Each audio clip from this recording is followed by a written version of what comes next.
The House will come to order.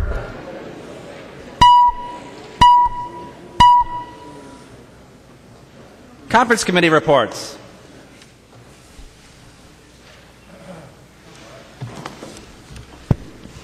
Conference Committee report. This is the Davids motion. Conference Committee report on House File 2337, an act relating to financing of state and local government. The report's addressed to the Honorable Kurt Zeller, Speaker of the House, the Honorable Michelle L. Fischbach, President of the Senate. We, the undersigned conferees for House File 2337, report that we agreed upon the items in dispute and recommend as follows. The report is signed by all 5 conferees on the part of the House and all 5 conferees on the part of the Senate. Davids moves that the report of the Conference Committee on House File 2337 be adopted and that the bill be repassed as amended by conference. I recognize the author, the member from Fillmore, Representative Davids, who will explain the report. Thank you, Mr. Speaker. Members, this is the conference report for the Omnibus tax bill, and I'd like to go through the changes that were made after it left this body and went to the conference committee. The automatic inflator on the statewide levy on commercial industrial properties, along with seasonal recreational properties, is permanently frozen to prevent the levy from increasing. Originally, there was a phase-out of the statewide business property tax in its entirety over a period of years. That is not the case now. The inflator was frozen, but we are not embarking on a phase-out.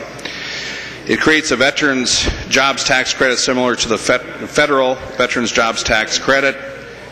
Changed it from the federal credit to a hybrid of the federal in the governor's proposal. So we kind of merged the governor's proposal with a bill that Representative Bills had.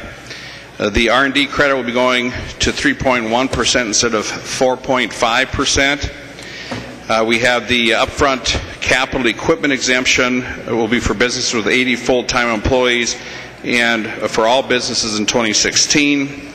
Originally, the bill had it for businesses with 20 employees or less, so we expanded that. That's a great job creator. And that we used Representative Fabian's bill as an impetus for that provision. The angel investment credit will get $4.5 million in additional funding instead of $5 million. The targeted property tax refund program will be at 75% for taxes payable in 2013 and beyond. We originally had a temporary increase for payable 2012. That was a compromise with the Senate language. We put funding in. As it left the House floor, there's funding for the border cities, enterprise zones. That would be up in the Moorhead area, northwestern Minnesota. It was $150,000 as it left the House. We did bump that up to $250,000. We put in a very important Atkins provision having to do with IRA rollovers, traditional IRAs, regarding a bankrupt airline. When Northwest Airline went bankrupt, there were some employees of that airline that are able to work with their IRAs at the federal level, but at the state level they could not take care of it because we would only go back, I think it was like 3 years. So we accepted the Atkins provision. We made modifications to the data center sales tax exemption. We put in a provision. This is something the governor supports, MIF funding. We put in $2 million in MIF funding. Provides for LGA funding for cities that did not file their audits with the state auditor in time. I believe that was the gentleman from Lyon. That was his bill. That was put in there. It extends the sunset date for historic building tax credits by 6 years and modifies the definition of who can maintain it. Those bills came from Representative Quam and Representative Hoppe. We took the Senate provision on object code reporting. There were technical changes to the statute stemming from the conversion of the market value homestead exclusion, referencing estimated market value instead of taxable market value. This will help out some cities. I happen to disagree with the Department of Revenue's interpretation of this, but this clears it up for the Department of Revenue. There are several Public Finance Authority provisions that had passed in House File 2690 last week. We reverted back to the requested years on TIP provision originally included in the bill as it left the House floor. And so all the TIF provisions that passed off the House floor are included in the conference report. The funding mechanism has been altered in which we are using money from the reserve, repaying it by directing MMB to recognize the increased revenue realized from the April 2012 economic report. So members, those are the changes.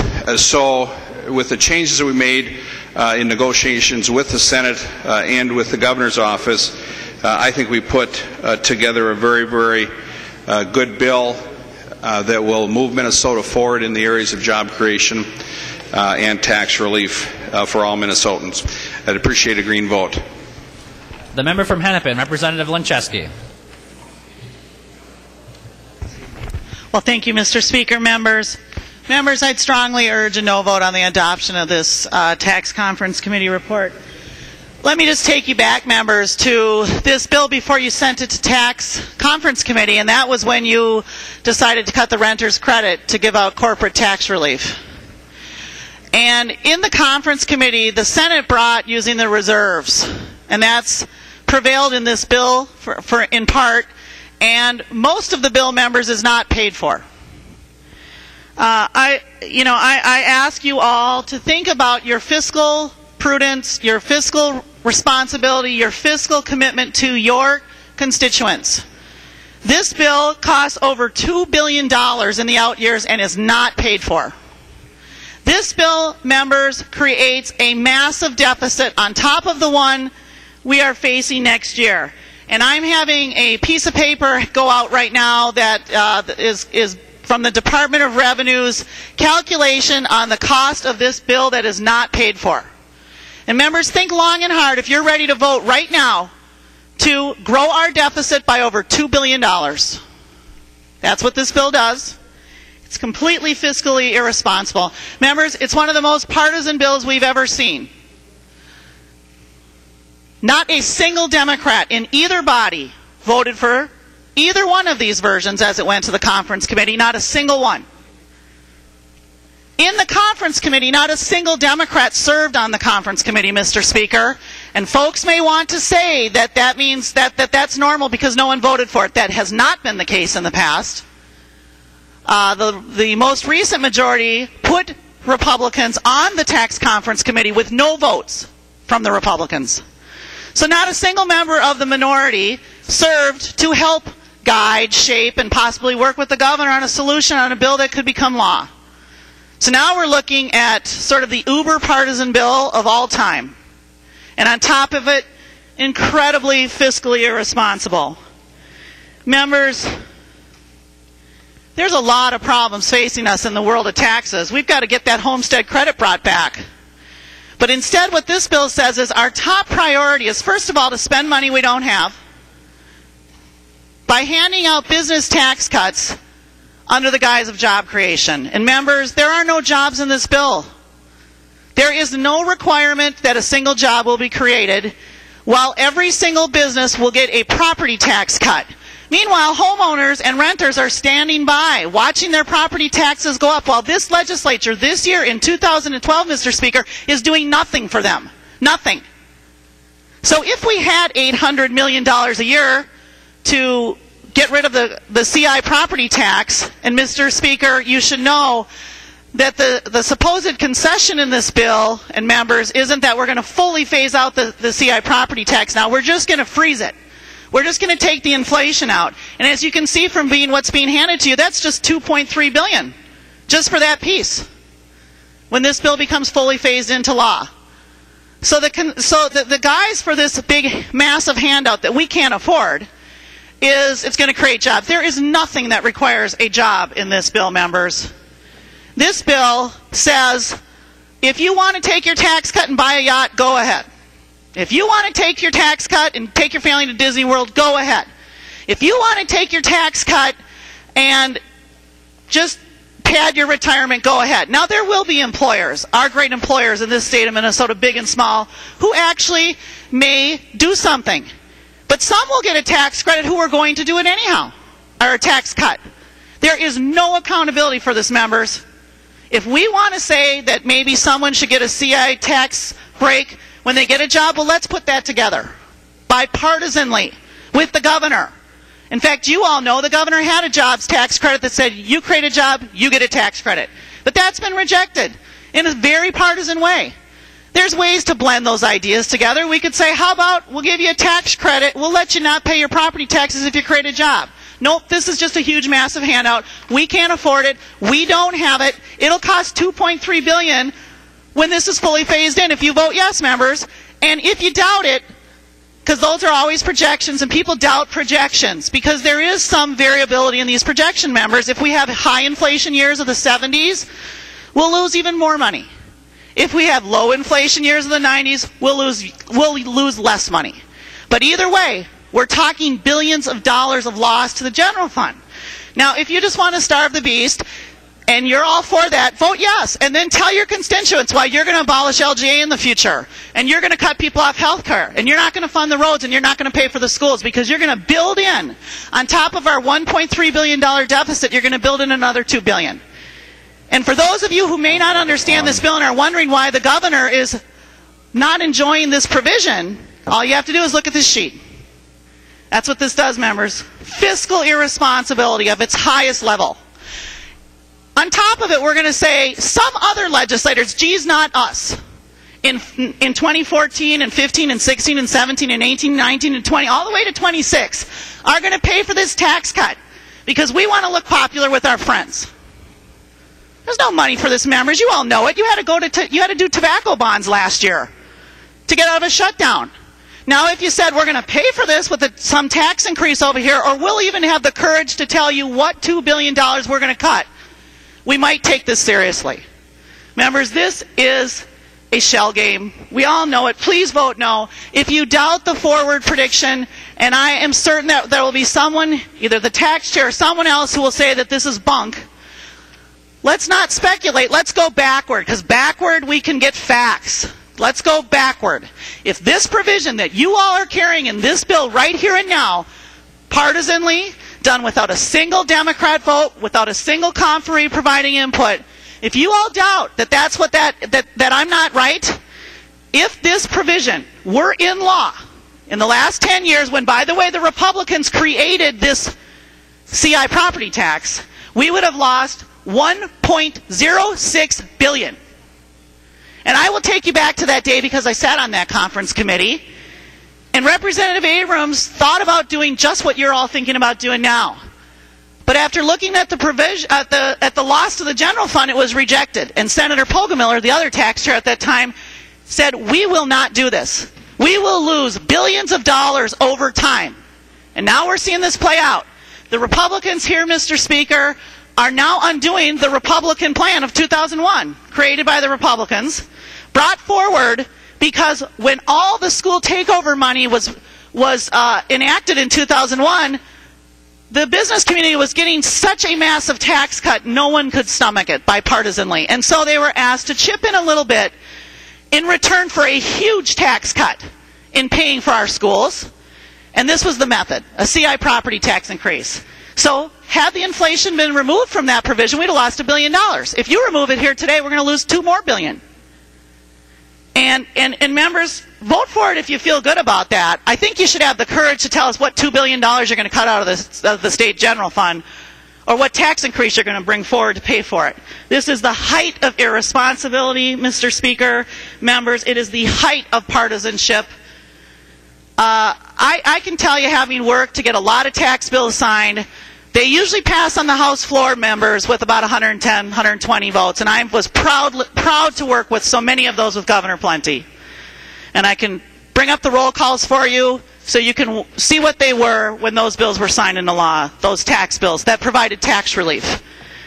So we'll see if we get 110, 120 votes here today, members. But I hope we resoundingly vote this down. This is a partisan play. It's irresponsible. It's not paid for. Please vote no.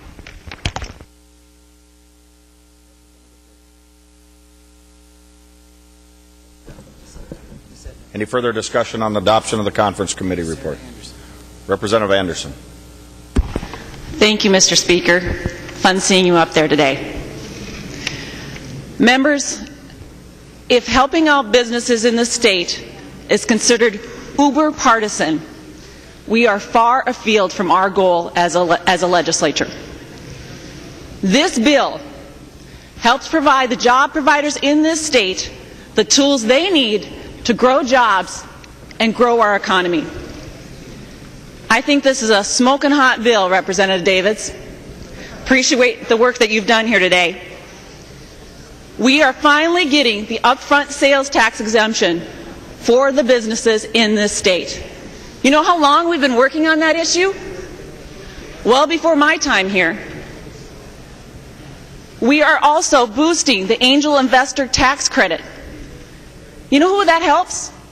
Those are those small startup companies that want to grow jobs here in the state of Minnesota. And not just low-paying jobs. We're talking about high-skilled labor jobs. And if you haven't talked to your folks lately, that's the kind of work they're looking for. Folks are looking for the high-paying jobs that are going to allow them to start a family here, send their kids to college here, have those kids stay here, and use their talents and skills to help grow this state. We also have R&D. I don't know about you, but I've got a lot of Medtronic employees in my district. I know Representative Benson does. I know the Speaker has some Medtronic folks. I know that Representative Winkler has some Medtronic folks in his district. We are also got the statewide business property tax relief in this bill. Let's talk about a little bit of those folks. Who's going to benefit from that? Representative Marquardt. I don't see that you're on the floor, Bear, but the Rusty Anchor Tavern in Wheaton, Minnesota. You're going to be helping out your constituents today. Representative Gunther, you've got the Anderson Clothing in Fairmont, Minnesota. They're going to see relief in this bill today. How about Representative Hancock? You've got the Good Life Cafe in Park Rapids, Minnesota. They're going to see relief today. Beth's Cakes, Representative Falk, they're going to see relief in this bill today. Belle Plaine Co-op, Representative Woodard, they're going to see relief today. Representative Fritz, Metcon and Faribault is going to see relief today. Representative Kath, Bushel Boy, they're going to see relief today. Homegrown Minnesota Company. All the Rochester delegation, Mayo Clinic is going to see relief in this bill today. Folks, this is a good bill. It's a good bill for small businesses and large businesses. And the last time I checked, there's nothing wrong in providing jobs to the citizens of Minnesota. And that's what this bill will help do. Grow our economy in the right direction. If that's not enough for you, we also provide benefits to veterans. Those people that risk their lives, we provide a tax credit to those folks. We also help out our nursing homes. That's part of this bill. So when Representative Davids, our tax chair, talks about this being a smoking hot tax bill, I couldn't agree more. Vote green. The member from Hennepin, Representative Loon. Thank you, Mr. Speaker and members. Well, I'd like to associate myself with the comments of Representative Anderson and also comment a little bit about some of the points that were made earlier about this bill. And I couldn't disagree more with regards to this being a very partisan effort. If you read through the individual provisions of this bill, most of them are individual bills that have been introduced bipartisanly among members from both sides of the aisle in this body this year and in previous years and previous sessions, and are ones the governor himself have said are important. The upfront sales tax exemption for capital equipment purchases for small businesses. Almost no state does this the way we do, where we tell small businesses, and I'm talking about the little guys that don't have an accounting department, that don't have a CPA on staff, the ones that work a long, hard day and go into the back office and then try to figure out, pulling out their receipts and the reams of paperwork they've got to fill out and send to the Department of Revenue and hope that they get their sales tax money back. And this costs money to do this relief to the state because the state recognizes that some people just don't have the time to make the effort, so we keep their money. We keep the money that they're supposed to be entitled to from sales tax relief. If you think that is a partisan effort, then I guess we have a fundamental disagreement about how we should be treating our small business owners and our job creators in this state. I don't think you feel that way, members. So that's why this is a good bill. Angel investment tax credit. Absolutely a bipartisan effort in this body. I'm seeing a number of people who on that side of the aisle who were critical in making this happen. Minnesota was behind the curve in terms of providing some capital to those early stage businesses when they need it most. And it's worked so well that we need to beef up the program. And in these days when our startups are strapped, entrepreneurs cannot get enough of investors to get their business off the ground, to get those great ideas up and running so that they can create jobs. We have bipartisanly agreed that this is working well. Let's keep it going. Another good provision in this bill. Research and development tax credit. Look at some of the best paying jobs and the best companies that we have in Minnesota, and research and development is the heart and soul of those businesses. Medical technology, agriculture research, you name it. It is really important to our economy. The governor has indicated this is one of his own jobs initiatives, R&D credit. You know, it's not as big as it was when it came out of the House before, but it's still a little bump to say businesses, we know you have to do this, we know it's very expensive, but it leads to jobs, so we are behind it. These are not partisan ideas, members. Some of the partisan or controversial measures that were in this bill coming off the House floor, the renter's credit, has been taken out. There has been compromise with the governor's office on this tax bill. We have taken out the phase down of the business statewide property tax, and it's a freeze. It's a freeze. So let me address my thoughts on this whole issue. And I understand there were provisions done back in 2001 to redo the school payments, the school levies and all that, and how much the state puts into it. But property taxes, in my mind, are what you pay locally to your local governments for the price of keeping your fire departments up and running and someone answering the call if you have to call 911 for the police to show up, for having your local roads paved. Hopefully you've got a nice park to take your kids to. That's what property taxes are for. And it stays in your local government. This statewide property tax does not go to your local government. It is an additional tax that we put on businesses just for the privilege of having a business in the state of Minnesota. And those costs are going up dramatically. And all we are saying to businesses who have to pay this tax, whether they are profitable or not, folks, this is not a profit-based tax. This is just for the privilege of existing as a business in the state of Minnesota with a storefront. We're saying, let's put the brakes on this. Let's just freeze it.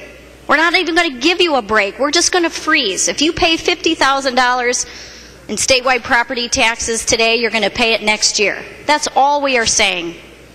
Let's put a break on this. I don't think that's too much to do for our businesses. I think it shows restraint. I think it shows a genuine spirit of bipartisanship in trying to reach a compromise with the governor.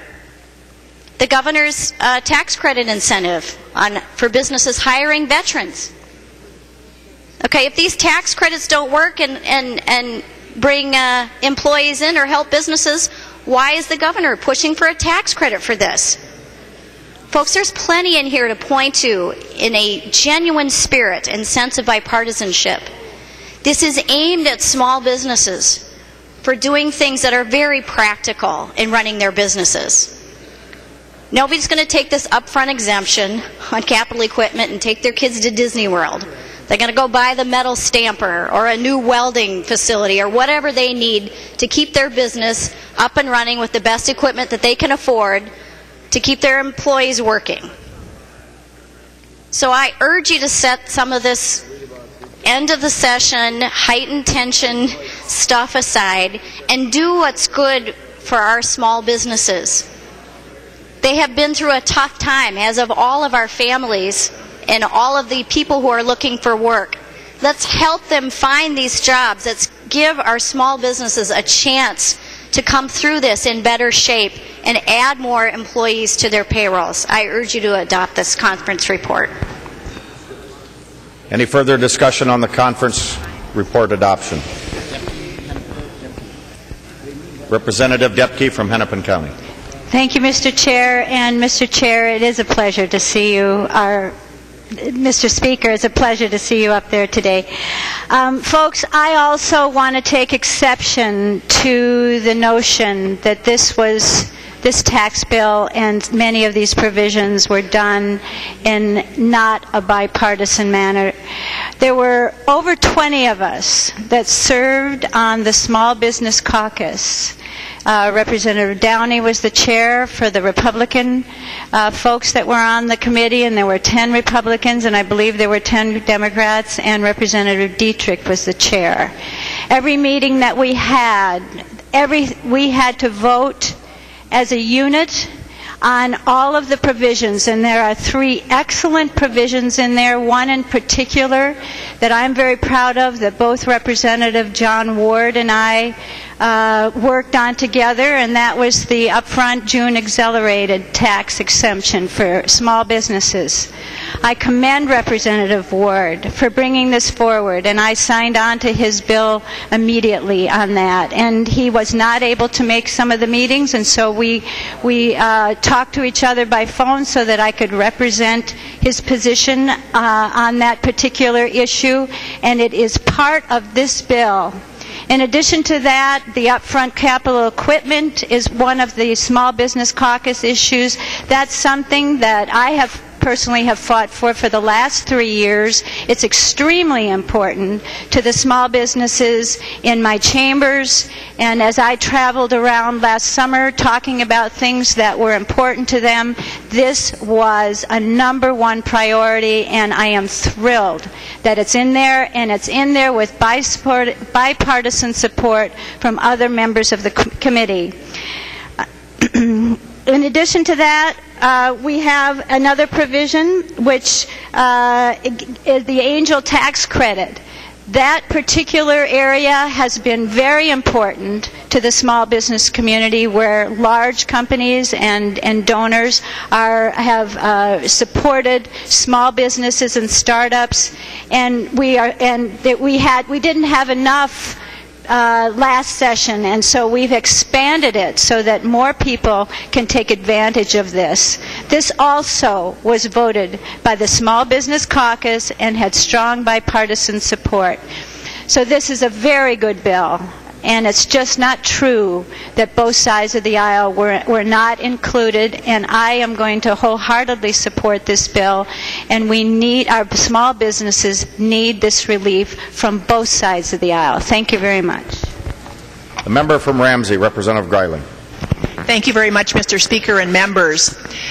We hear a lot from members of the legislature about how we should be running government more like a family. We should be realizing that we can't overspend the budget. We have to spend within our means with the family and then prioritize with the money we have. And I have always thought, when I listen to members running for this body, that many of us on both sides of the aisle say our highest priority should be funding the education and the future of our young people. Members, this is an anti-education bill. We owe our schools over $2 billion, not counting special education that we prorate, and otherwise it would be almost $3 billion. When we have that kind of a debt to our students, who we say is our top priority, I don't think it behooves us to get to be Santa Claus today in this tax bill to businesses, whether they're small or corporations. There's a lot of nice things to do in this body, but none of the nice things should come ahead of education and our kids. And whenever I talk to businesses, they're fully aware that the best thing we can do for them here at the legislature is give them an educated workforce. We hear this from our state economist, Tom Stinson. What should we do to get our economy going? Make sure we invest in education. So all these things that we've heard members on the other side of the aisle saying are bipartisan, are good things to do, might be true, but is it a good thing to put them ahead of education? Paying back our schools, and then we have to remember, not only do we have this huge debt that we owe them, that this bill will be coming off the top ahead of the kids. We also haven't kept up with inflation for our students since 1984. We give them dribs and drabs in K-12. We pretty much starve out early childhood that we know is a really good investment, and we hear that from businesses. Higher ed kids, who are the ones closest to the workforce, pay twice as much for their share of their college education as they used to a short time ago, when we stopped investing as we should in higher ed. So this is an anti-education bill. It's putting businesses ahead of education, and I think that we should all, who say we prioritize kids' education and the economic engine that well-educated workforces provide, we should all join hands and bipartisanly vote this down. Representative Loon, I know you weren't here in 2001, so I just want to educate you on what happened with schools and business taxes in 2001. We bipartisanly, many of us, voted for that bill that put education where it should be and where the Constitution says it should be, in the state hands, so that we're not having these unequal education systems around the state where property wealthy districts have more money and can have a better education than property poor districts. So education should be funded at the state level. Businesses, when they went to the table in 2001, wanted property tax relief at the local level. So they got it. When we got to levy referendums, businesses and the C&I property tax rates totally compressed, so that they got a huge windfall when schools went to pass levy referendums. And in exchange for that, we have the statewide property tax increase for C&I, and that was meant to be then more fair for kids all around the state, whether they had high property taxes in their school districts or not. But make no mistake, 2001 businesses got a huge windfall in exchange for this other tax, and it was said at the time that the C&I business tax would be the safety valve if it turned out the state wasn't holding up our end of the ship for schools.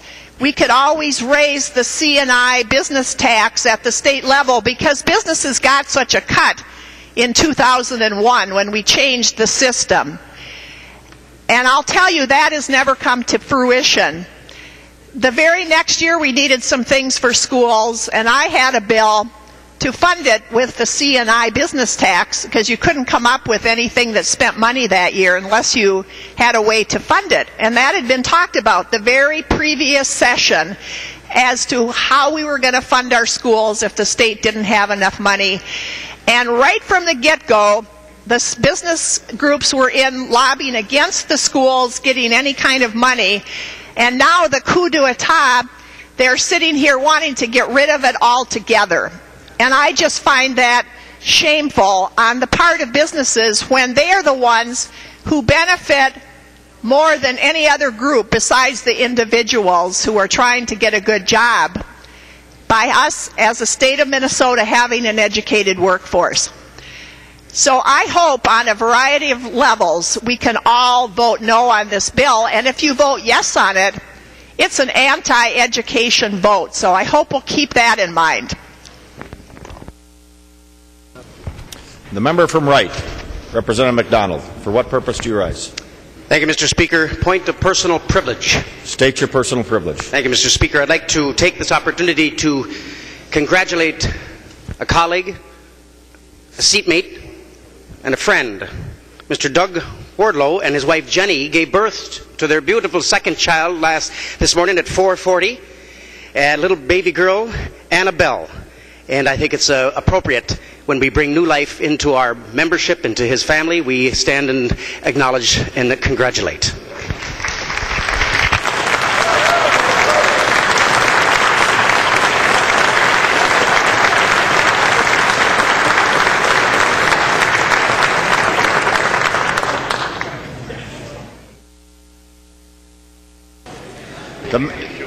The member from Sibley, Representative Gruenhagen. I know a new baby's more exciting than me speaking on the floor, that's for sure. Anyway, thank you, Mr. Speaker, members. Just a couple comments. I don't want to belabor anything. I'm not on the tax committee, but there's a small business survival index put out each year, and in 2010, Minnesota was rated 42nd out of 50 states as the least friendly place for an entrepreneur to start a business. So I believe this tax bill will help us move up from 42nd to a better position in a national and globally competitive climate. You know, the other thing as far as the cost, and by the way, just one thing on education. I do agree with Representative Grayling that we need an educated workforce. And I know that overall Minnesota ranks very well in that area. But there's other factors that businesses look at too, and obviously education is a key one. But you know, there's two ways to score the cost of a bill: static and dynamic. Static, my understanding is, it assumes everything stays the same. Dynamic, what could possibly happen within a reasonable prediction that would actually increase revenues in the future. And to me, looking at this bill from a dynamic standpoint is much more reasonable, because if we look at some of our businesses in the state of Minnesota, they started as small businesses. Medtronic, most of the businesses in our medical device industry started as a small business. This bill gives them fertile ground from a tax and regulatory standpoint to start growing that business. So let's grow the next Medtronic. Let's grow the next Ecolab. Let's grow the next 3M, and that business will pay in hundreds of millions and billions of dollars over a period of time. If businesses have to deal with regulation and taxes as an expense. It's like weeds in a garden. We need the weeds to stay at a minimum level. I don't consider being ranked 42nd to have low weeds. I consider it to be high weeds that choke out the opportunity for our entrepreneurs. Representative Davids, I consider this to be an excellent bill. Please vote green on both sides of the aisle for the future of our children and grandchildren, and once they're educated, they'll have reasonable high-paying jobs to apply for and then pay taxes on that so we can do and take care of the people that we want to in Minnesota. Thank you. On the adoption of the conference committee report, all those in favor signify by saying aye. Aye. Opposed, same sign. No. Motion prevails. The conference committee is adopted. The clerk will give the bill its third reading. Third reading, House File 2337, as amended by conference. Any further discussion? Representative Marquardt from Dilworth. Thank you very much, Mr. Speaker and members. Members, unfortunately, this bill is misplaced priorities and missed opportunities. No real change in what we saw a month ago when we passed this off the House floor. It prioritizes wealthy corporations and businesses over the middle class, our senior citizens, our farmers, and our students. Puts the wealthy corporations in the front of the line before our middle class, our senior citizens, our farmers, and our students. And I just heard Representative Gruenhagen talking about our future children, our future grandchildren. This bill, if you vote yes on this, puts another $2 billion on top of a growing deficit.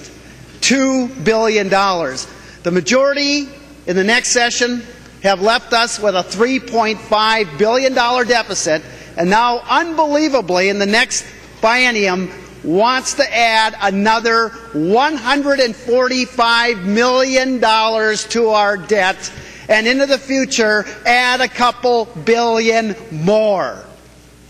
So let's put about $5-6 billion of deficit on our children and our grandchildren. That's what this bill does. Members, it's very fiscally irresponsible. And members, it doesn't even start to address what created this mess in the first place. It doesn't address why we had property taxes going up $370 million this year to the highest level in the history of the 154 years of this state, $8.4 billion. And that was the elimination of the homestead credit. There is absolutely no effort, not any indication at all, of restoring the homestead credit that we know was responsible for 70%, directly responsible for 70% of the huge property tax increase we saw this last year. I think everyone wants to give tax breaks to businesses if we can. But first of all, this bill doesn't pay for it. And there's other people hurting much, much more. If you are a senior citizen that saw property tax escalate and saw property taxes double in the last 10 years, this bill says tough luck. If you're a farmer and you've seen property taxes go up 150% in the last 10 years, including $54 million last year, this bill tells you tough luck. If you're a young family trying to make it, stay in your community, keep your kids in school, raise $71 million last year taxes on homeowners, this tax bill says you're on your own. Absolutely ignores the people who have felt the hit. In the last 10 years, homeowners have had twice the property tax increases of businesses. Farmers have seen 3 times the increase of property taxes than businesses. And yet, nothing for homeowners, nothing for farmers. And it was interesting to listen to the majority speakers, because I can tell where the priorities are, because I was listening carefully. And I don't think I ever heard the term senior citizen when they were talking about this plan. I don't think I heard the term farmers. I don't think I heard the term students. I don't think I heard the term homeowner. I heard business a lot, but you know what? I heard business a lot, but I didn't hear about a business that makes up $15 billion of our state's economy. 70,000 farmers. All this talking about job creators and talking about helping all these businesses, I didn't hear farmers mentioned once. And you know how much property tax relief is in this bill for farmers that makes up $15 billion of our economy? You know how much tax relief is in this bill for those businessmen and those farmers? Zippo.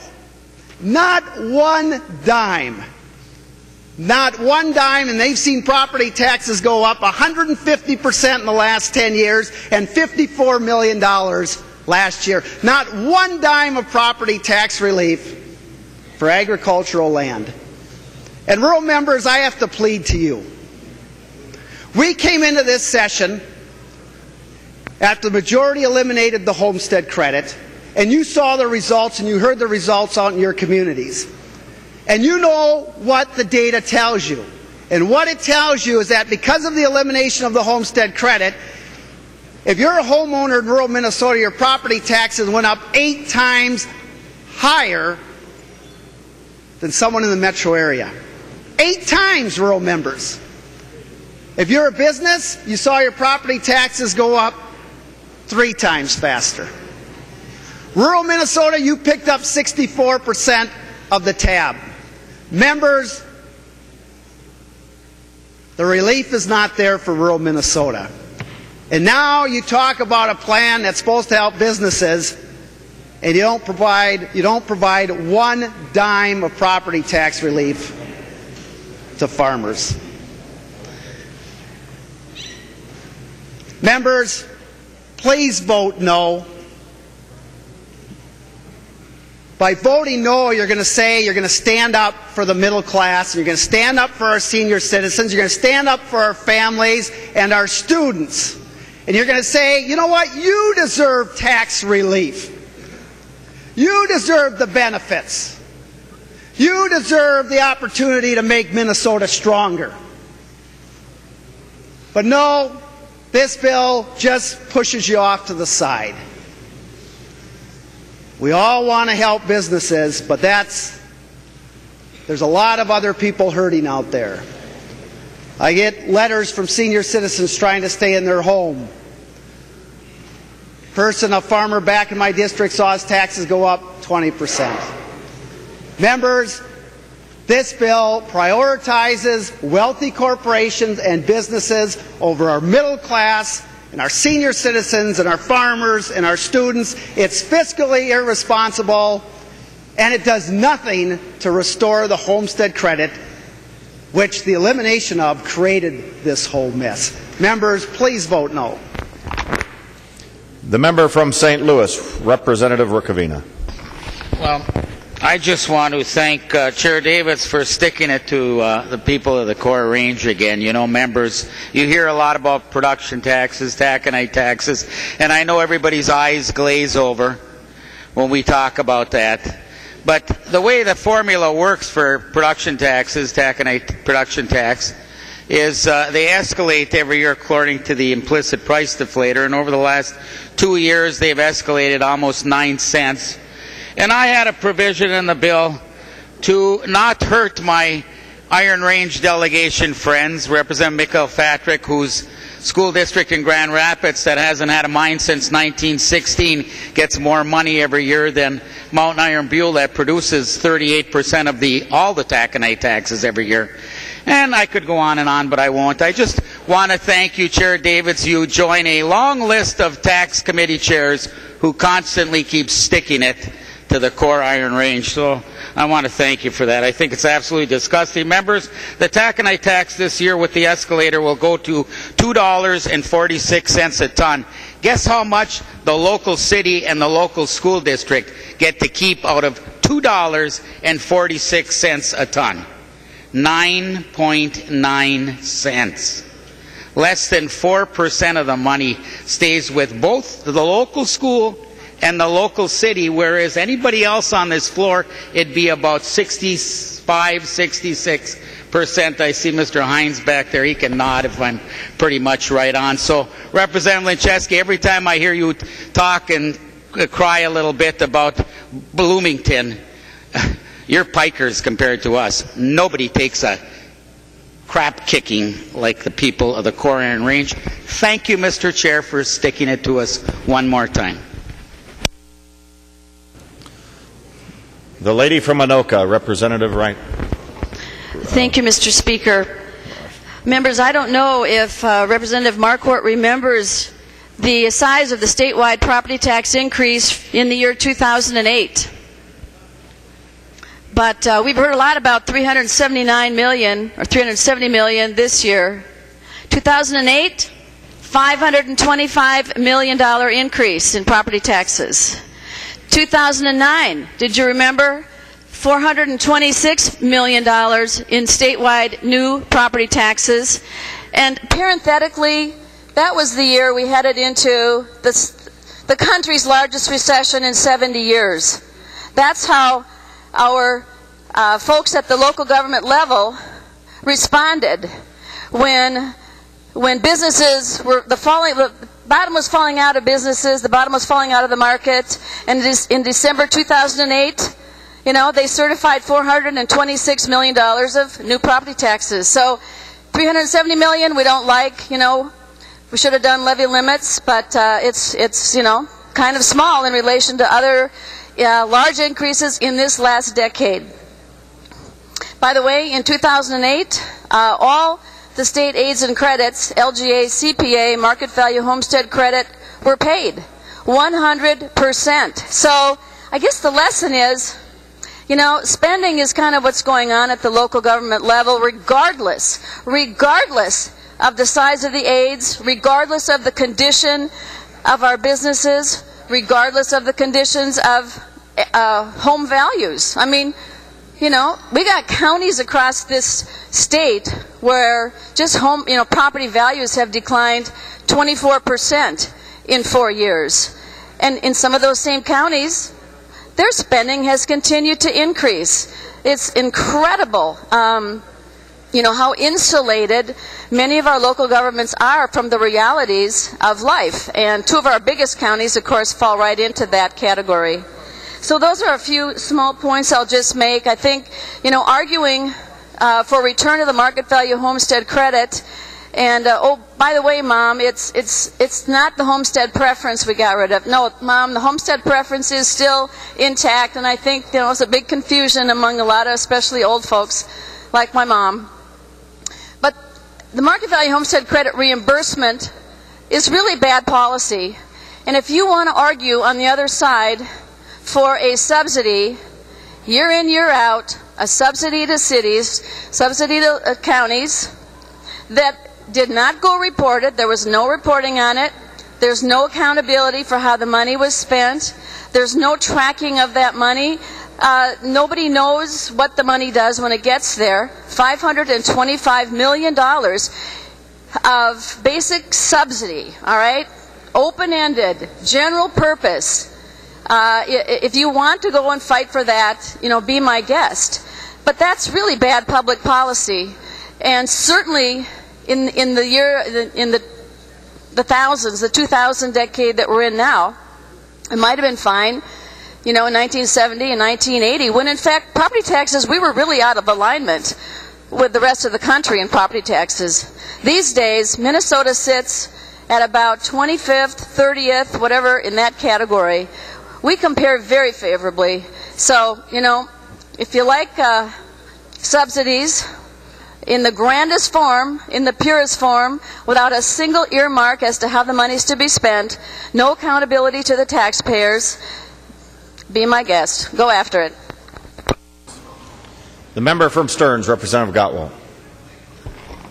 Thank you, Mr. Speaker. Well, Mr. Speaker and members, listen to what you're hearing on the floor today, because it's a definite contrast. It's a definite contrast between the party that wants to help boost our economy, help boost our job creators, and the party that likes to use well-polled terminology to try to play out class warfare.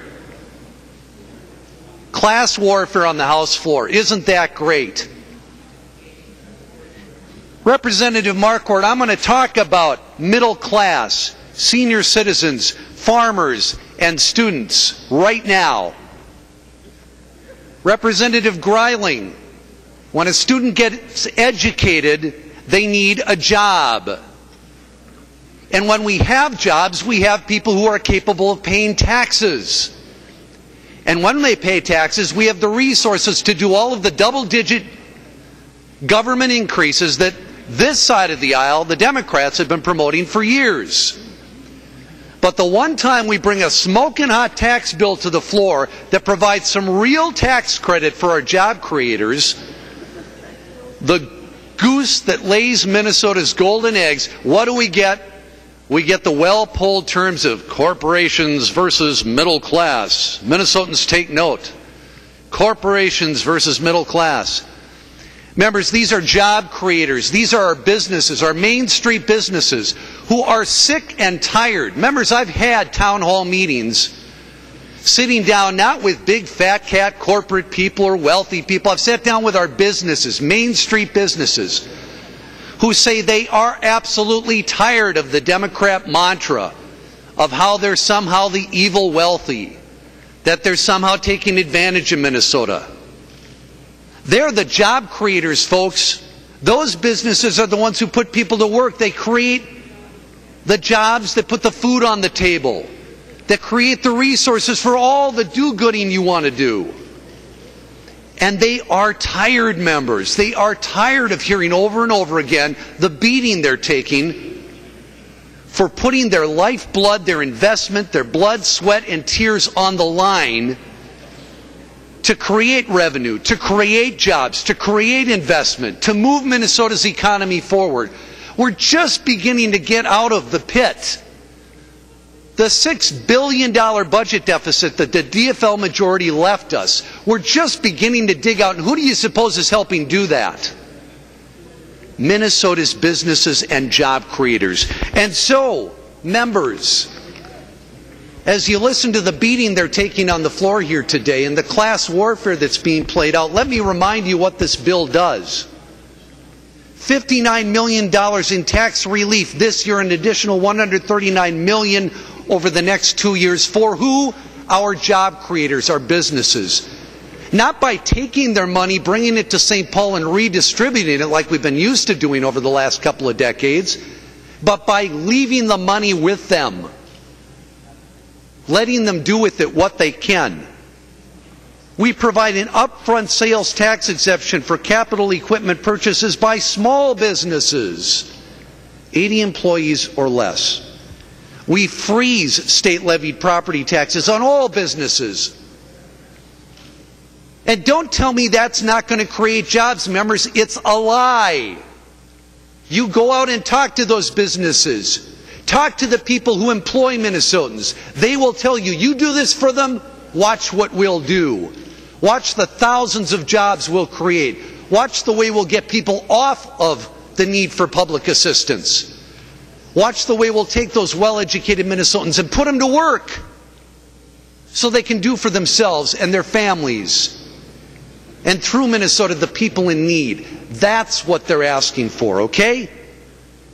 So we freeze their state-levied property taxes, leaving the money in their pockets to invest in job creation.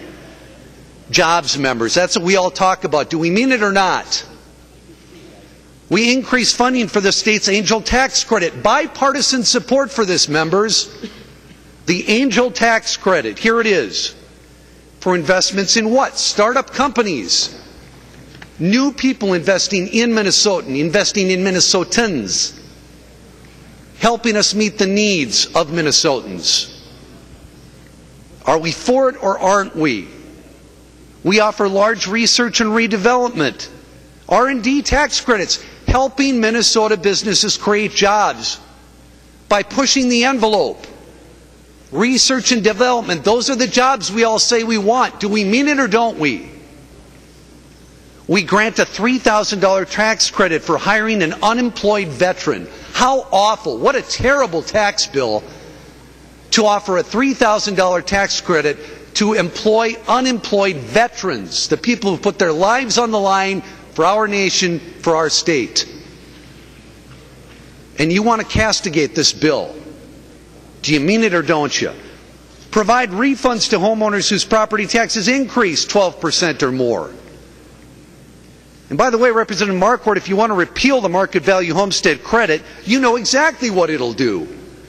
It'll drive up property taxes. Remember 2001? The changes that were enacted back then? So we look forward to the 2002 tax year. What happened? By 2003, a year later, all of the tax relief was gone in 1 year. Why? Because the local jurisdictions didn't reduce their levies in response to that. And members, if we simply go back to square one, all we do is raise taxes in rural Minnesota and on low-valued properties in Minneapolis and St. Paul area, the metro area. So I'm sorry, that's not the answer. We also have in here, and I don't know if Representative Lencheski's around, I know she's probably not happy with it, but we do talk about tax increment financing district for the expansion of the Mall of America. Now, before you castigate this as, oh, it's just a wealthy playground, members, that project, on a very conservative estimate, creates 7,000 construction jobs right now and 3,000 permanent jobs. That's more than the bonding bill and proposals for the Viking Stadium put together. You want jobs? There they are. We got jobs galore in this bill, members. Real jobs, the kind of jobs that create wealth, that create opportunity. And they do it for everybody in Minnesota, not just the top or the bottom or the in-between, the middle class. Everybody succeeds when everybody succeeds, right, folks?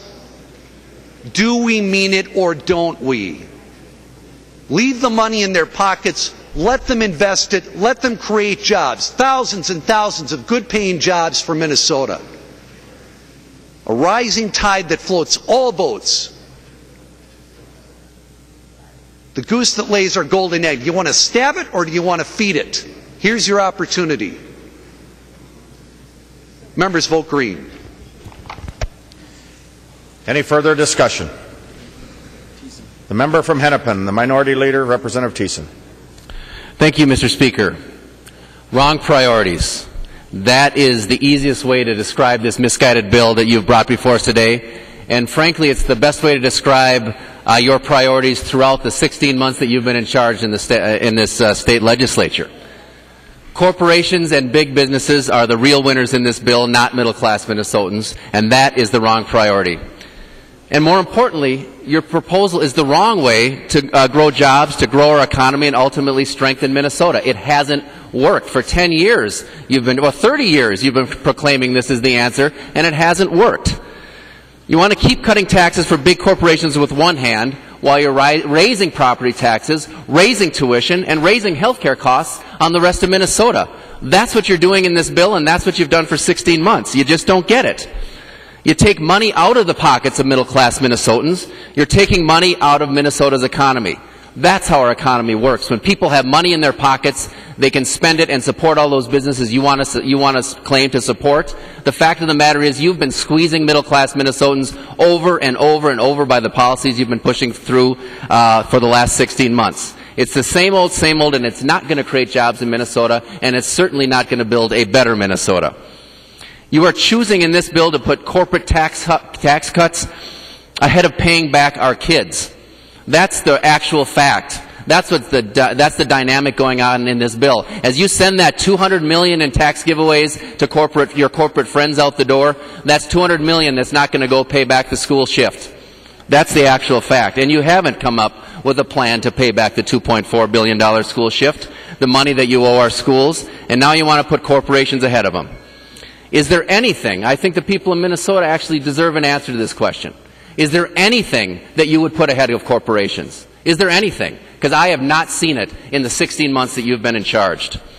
Corporations are homeowners. You have sided with corporations after increasing property tax on homeowners, on farmers, on small businesses all across this state, and you don't seem to care. Corporations and farmers, I just mentioned that. And you talk about class warfare, Representative Gottwald. Well, you're the ones that took away the homestead credit and raised property taxes on lower income and middle class Minnesotans. You're the ones that wanted to raid the renter's credit that would have increased property taxes on 300,000 Minnesotans who make less than $55,000 a year, including up to 70,000 seniors and people with disabilities. That's what I call class warfare. You're the ones that want to cut health care. You're the ones that cut higher education to the highest levels in the history of this state. You're the ones that want to cut our transportation options that allow people to get to work. That's what I call class warfare, Representative Gottwald. And you're the ones that attack Minnesotans the rights of working people to better themselves over and over and over again. That has been your mantra in this body since day one. That is class warfare, Representative Gottwald. And I know you're smiling because you think the only class that you care about are big corporations. That's what you said on the House floor, and more power to you. At the end of the day, Representative Davids has called this a smoking hot tax bill. Well, it's smoking hot only because it's going to be burning a hole in our state budget. It's smoking hot only because it's going to be burning the middle class and farmers and small businesses all across this state. That's your smoking hot tax bill, Representative Davids. We should vote no on these misplaced priorities. Then we can see if we can find a way to actually work together to come up with something that's going to work for the state of Minnesota. Vote red. The member from Fillmore, the author of the bill, Representative Davids. Well, thank you, Mr. Speaker and members, and to many of my friends on my side of the aisle over here. with the speeches that I've just heard, you might want to actually read the bill, because what you were saying is not in the bill. We're not cutting health care in this bill. We're lowering property taxes in this bill. Well, here it is. How many times have we heard from my good friend, the minority leader, you know, you shouldn't be talking about XYZ bill because you need to be talking about jobs. Well, this is the bill for jobs. That's what we're doing here today. So the day has arrived. We should be having some green votes. So here it is, folks. Now, my dear good friend, Representative Lencheski, said that when she was tax chair, even if no Republicans voted for a bill, they put a conferee on that was a Republican. How about on May 7th, 2008, House conferees on the Omnibus tax bill? Lencheski, Marquardt, Dabney, Hillstrom, and Coonan.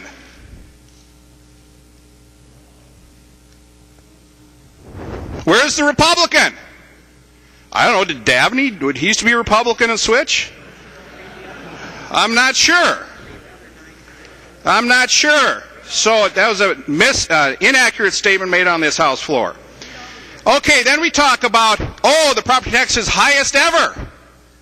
Well, under the 4 years of Representative Marquardt's watch, 2007, highest property taxes in the history of the state. 2008, highest property taxes in the history of the state. 2009, highest property taxes in the history of the state. 2010, highest property taxes in the history of the state. Now, I looked at the handout from my good and dear friend Representative Lencheski that said that we have a $2.3 billion hole here. Well, what is that hole? I'd suggest you take this, turn it upside down, look at it in a mirror, and that's tax relief to Minnesota businesses, is what that is. Do you want to yield, or what's the deal here?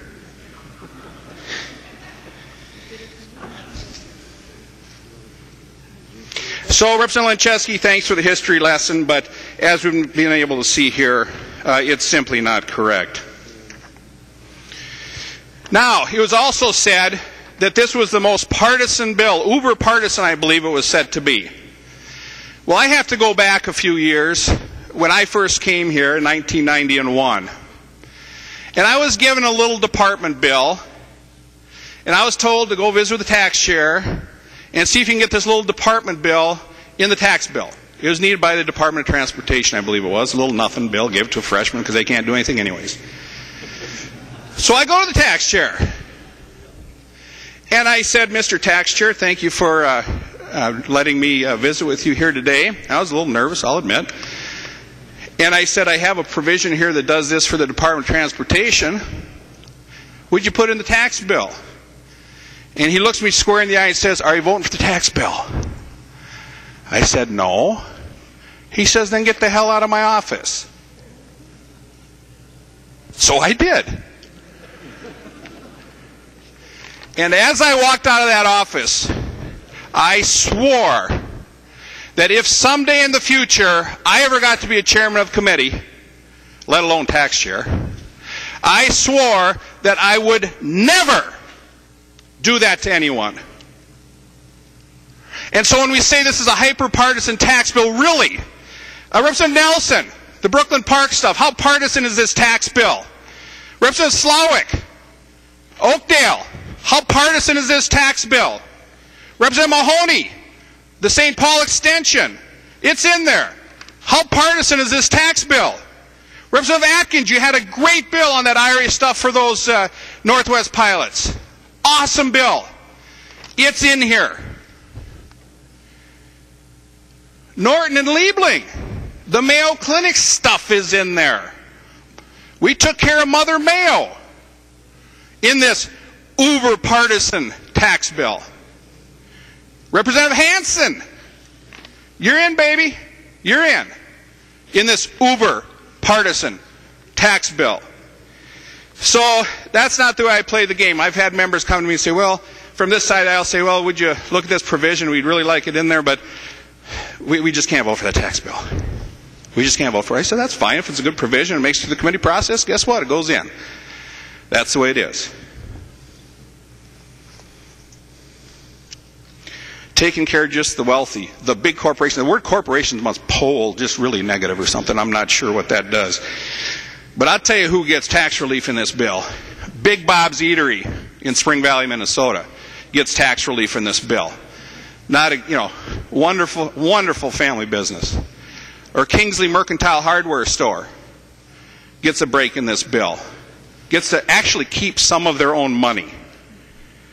Farmers, we talked before about how the increase that farmers had has been far surpassed in 2008 or 9 or whenever that was. And then sticking it to the range. I got thanked today for sticking it to the range. My, oh my. My dear friend, Representative Rukavina, if you would see the proposals that come from my side of the aisle, and if I accepted any of them, that's sticking it to the range. But you know what? I've never done that. I love the range. 1990 and 8, the Republicans take the majority. My first day on the job as chairman of the Commerce Committee, there's a headline that says 2,200 people at LTV Steel lose their jobs. What did I do? I went up there and we extended unemployment and education benefits to the miners that lost their jobs. So when I hear that this is an uber partisan bill, it's just such nonsense. Such nonsense. So this inflator issue is something that's not going to go away quick on the commercial industrial business property tax. Because when they say there's a $2.3 billion hole, and that's just the inflation, doesn't that scare you just a little bit? That thing's on autopilot like that and nobody's taking control of it? It scares me, and we need to do something about it. The GOP isn't reinstating the market value homestead credit program.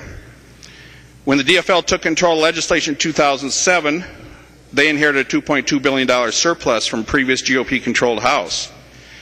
They fully funded LJ and for the first time the market value homestead credit reimbursement. But don't even get me going on that program. That program's a lie, it's a sham, it's a scam. Because out of 10 years, it was fully funded once. So we are lying to our local officials when we say we're going to give them relief, and then we do not do that. So with that, members, we worked very hard on this bill on a bipartisan basis. I need your green vote today because it is one smoking hot tax bill. The clerk will take the roll.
The clerk will close the roll.